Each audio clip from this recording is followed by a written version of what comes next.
ruta ng EDSA Bus Carousel, pahabain pa ni PBBM. Naritong news scoop ni Daryl Justin.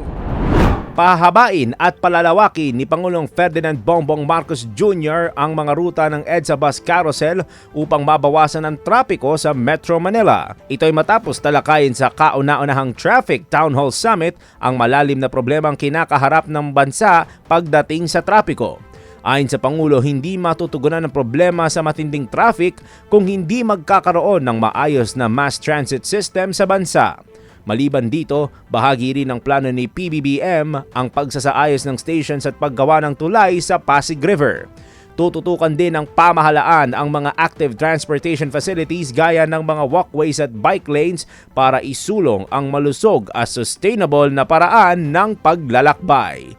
At yan ang aking news scoop. Ako si Daryl Justin, nagbabalita ng tama, naglilingkod ng tama.